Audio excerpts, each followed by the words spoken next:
this is BioPhoenix here, and today we're going to be taking a look at a game on the PS2, and that happens to be Golden Knight Garo. So for those that are unaware, this game is actually a licensed game that is based after a live-action Japanese TV show. So the TV series started out in 2005 and has 25 episodes, but it did eventually get like other series that continued on, and then it also had movies and animated versions and all that kind of fun stuff. And one thing I always found interesting is that the series was actually created by Kita Onamiya, and that is the creator for Kamen Rider Zio and Zerium, which is a prequel to an anime called Ira. And the show also did have some members that also worked on some of the Power Ranger series. So before I played the game, I did watch a little bit of the TV series just to get an idea of what it's about, and all I have to say is that the series is pretty damn entertaining. Would love to watch the rest of it someday, but that's gonna have to wait for now. But anyways, back to the video game. So it was developed and published by Bandai, and it was released only in Japan in the year 2006. And it's considered as a hack-and-slash fighting game. Now, there's not much I can say about the story since it's all in Japanese, and even then, there's like barely any cutscenes in the game, so there's not a whole lot of story within the game. So I'll just move on and talk about the game modes. So you have two different story modes. So the first one you have is Garo, which is the main character, and the other one, which you unlock after beating Garo's story, is called Dark Knight mode. And holy shit, you get to play as Batman in this game? How more awesome can it be? Well, to be serious though, it's actually playing as the Shadow Knight from the series. And pretty much to sum up his mode is that you can actually unlock different movesets for the other characters that you can unlock. And then there's 500 Year 1 Disaster mode. Yeah, that's a mouthful. Well, that's basically like a survival mode where you just gotta fight every single boss with a time limit. And then there's Versus mode, which doesn't need to be explained, and same thing with Gallery and Options. So for the two story modes, you just play as those single characters, and you just gotta select the mission you want, beat up a bunch of bad guys, and there you go. And in case you're wondering, there is 16 playable characters that you can play as in the Versus mode, which you can do 2 players or 1 player. So now, onto the main gameplay. So after selecting the stage you want in the main story mode, the levels take place in a small arena where you just gotta kill a bunch of bad guys, and after you kill a certain amount of them, you get to fight the boss, which you can unlock in the Versus mode.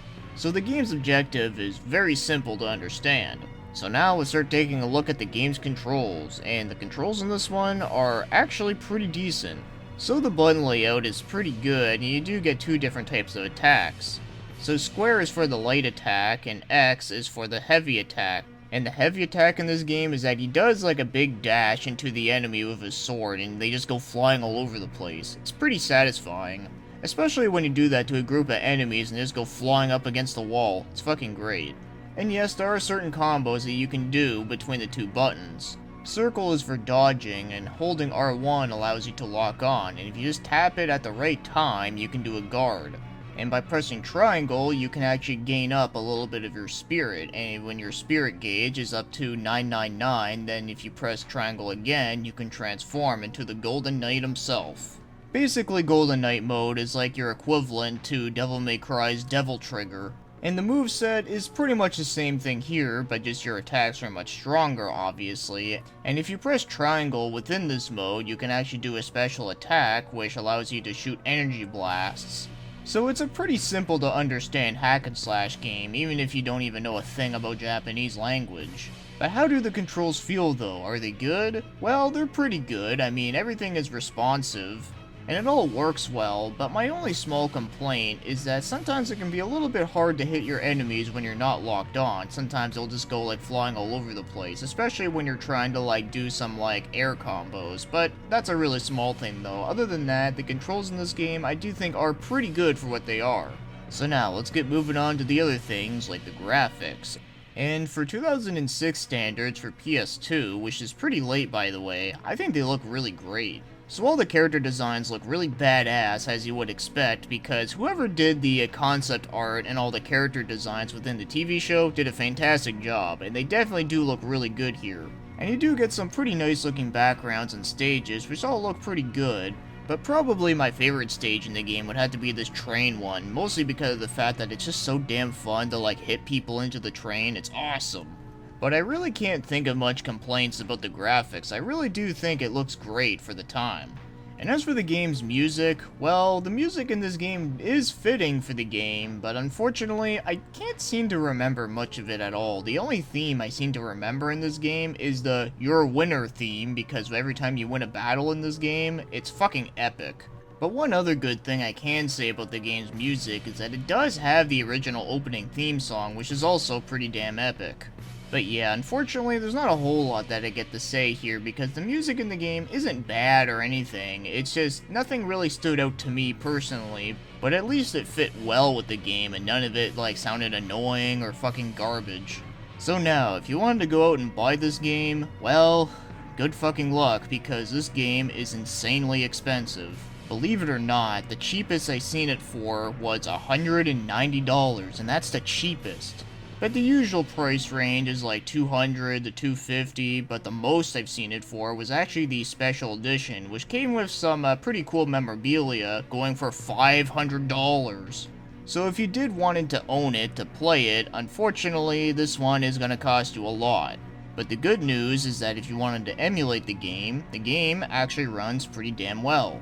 Unfortunately, the only one issue I did notice, but thankfully it doesn't happen during gameplay, is that the game will slow down quite a bit when you're in the character select screen within versus mode. I'm not really sure why this versus mode screen is so damn powerful that it makes the game lag quite a bit, but either way, like I said, it's only that one issue that I noticed. I'm sure there is a workaround for it, but like I said though, it's only within that one screen, so it's not like it's something you're gonna be running into all the damn time. But yes, the game is very playable, and I'll take that issue over having to fork over $250. So now, as for my overall thoughts on this game is actually pretty decently fun, but as much as I do like it though, it's not a game I would recommend for everyone.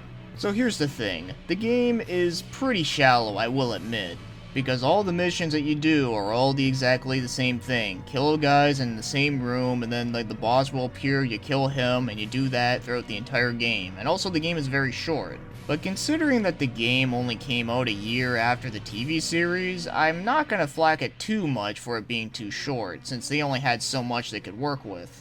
But yeah, I really did wish this game did have some more variety of levels, you know, ones going from point A to point B, and then in between that you gotta fight like a whole bunch of dudes, you know, like a beat 'em up. But I do understand where they're trying to go with this game. It was supposed to be like a fighting game, but while the movesets play kinda like Devil May Cry.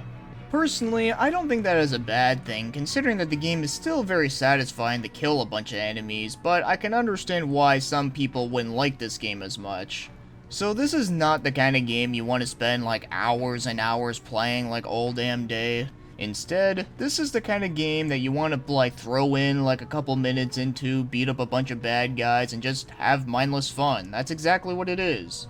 And considering from what little I've seen of the show, does seem to be pretty mindless fun entertainment, that's kind of what I at least expected for the game to be. I mean, yeah, it would be awesome if we did get like a full-fledged like hack and slash like adventure game, but for what we got, it really isn't bad. But I'd say that if you're a fan of the TV series, then you will definitely get some enjoyment out of this game, but if you're like me, who hasn't really seen a whole lot of it and doesn't know like a crap ton about it, the game is still pretty good, it's just not anything fantastic and mind-blowing. And I can guarantee you this game is not worth paying $200 for. So yes, the game is good fun, mindless entertainment, but just doesn't do anything any more than that, and honestly, I'm okay with that every once in a while. I mean, at least the game isn't dull. So if that's said, that'll be the end of this review, so thanks for watching and commenting, and have yourselves a great day.